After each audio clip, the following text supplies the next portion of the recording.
Hello, welcome to Best Movies channel. In this video, I introduce The Kiss, a 1969 British drama film, one of the most influential films in the brilliant career of Ken Loach, so stay with me.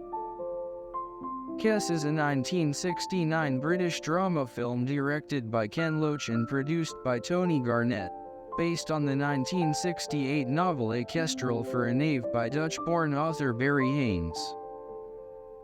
Kiss follows the story of Billy, a restless teenager living in an unusual family. Not only at home, but also at school under the pressure of strict and timid teachers. The only thing that ties him to life is raising a bird of prey that he found himself. At the end of the video, if you like the video, I will be happy you like the video and subscribe to the channel.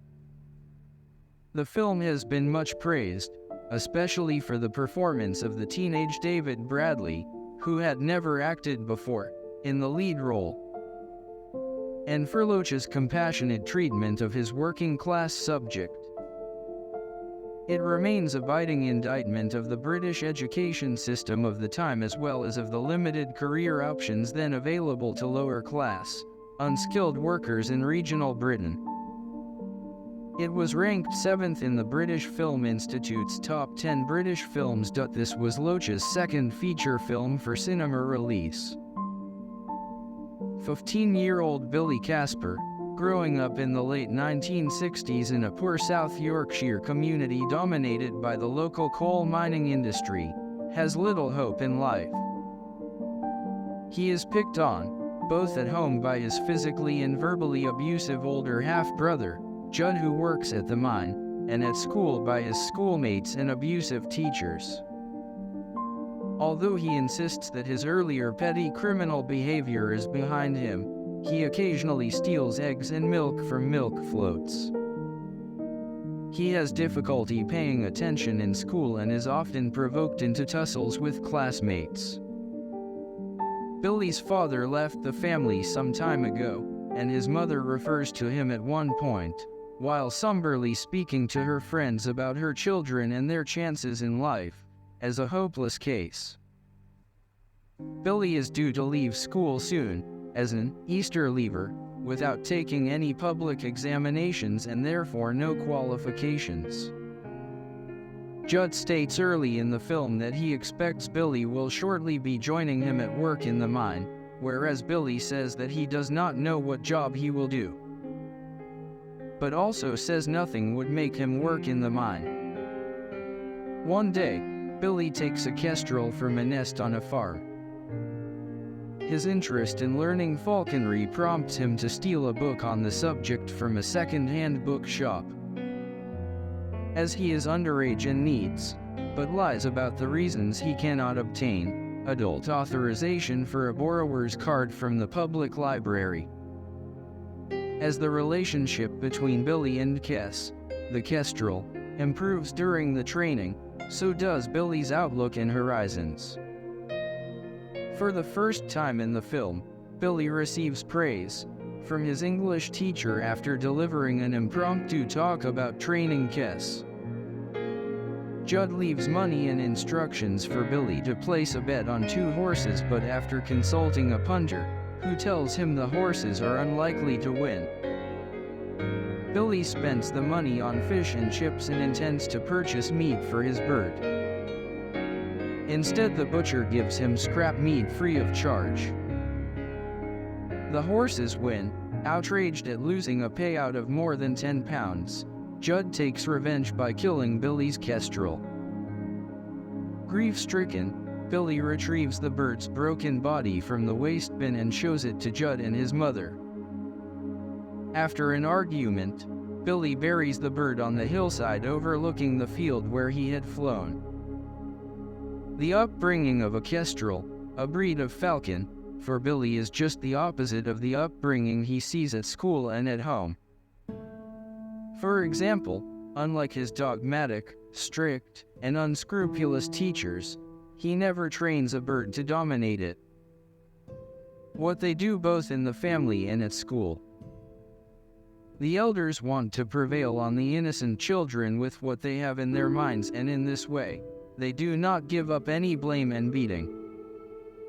One of the best scenes to show this situation, and of course one of the funniest sequences of this masterpiece film, is where the sports teacher organizes a football match where he is both a player and a referee. He takes a penalty in his favor, announces a foul, and takes the best teammates for himself. In the end, of course, it is little Billy who is punished for eating flowers and imprisoned in the school bathroom. This cruel look, which is of course mixed with humor, is also clearly visible in the scene where the angry principal of the school gathers the children in his room and questions them. He constantly compares his own generation with the new generation, and in a look that seems familiar to us, he calls the new generation devils who only need to be beaten in order to obey.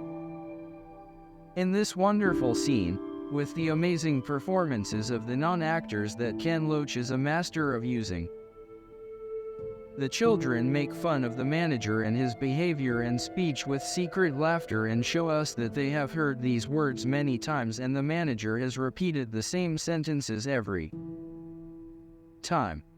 Reprimanding, blaming, demanding, and one-sided sentences that the old generation spits in the face of the young people of the new generation so that maybe they can make up for the mischief they didn't do and the things they didn't have, and somehow solve the problem. This look is just the opposite of what Billy is looking for by training the wild kestrel. Somewhere in the movie, he told the only teacher who listened to him and heard his inner voice. He praises the greatness of the kestrel and continues that his purpose in teaching the kestrel is not like those who keep it as a pet. He believes that this animal cannot and should not be domesticated. It has to jump, and that's what Billy likes. In fact, he is not going to trap the kestrel. Also, he does not fall under the wrong educational system of family and school.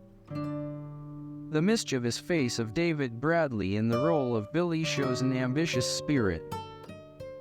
At the very beginning of the film, he, who is in constant tension with his older brother, says that he does not want to work in the mines like him.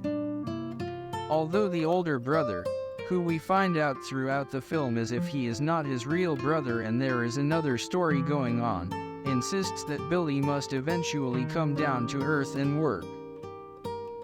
But finding the wild bird, Billy thinks more and more to fly his soul like the kestrel. In this movie, the kestrel becomes a symbol of the ambitious and rebellious spirit of Billy, who does not want to be like the society around him. He is a youth bound by poverty, prejudice, violence, and inappropriate judgments of those around him. He has no place among society and friends. Nothing is his own, not even the silly clothes the gym teacher puts on him, and not even the goal that is too big for Billy's petite size. He is not calm and composed at this small size and does not pay attention to the board in any class. We find him calm only when he talks about the kestrel's kind of teaching. When that compassionate teacher calls Billy to the table and asks him to talk about the bird of prey, although Billy refuses at first, he gradually opens up and talks so precisely and passionately about the stages of Gauche's education that he astonishes everyone. It is in these moments that he achieves his ambitious spirit. His thirst for explaining the story in detail and answering the questions of his classmates is so spectacular that we also enjoy it. But Ken Loach saved that final shot for last, where the film ends hopelessly and Billy has to bury all his dreams.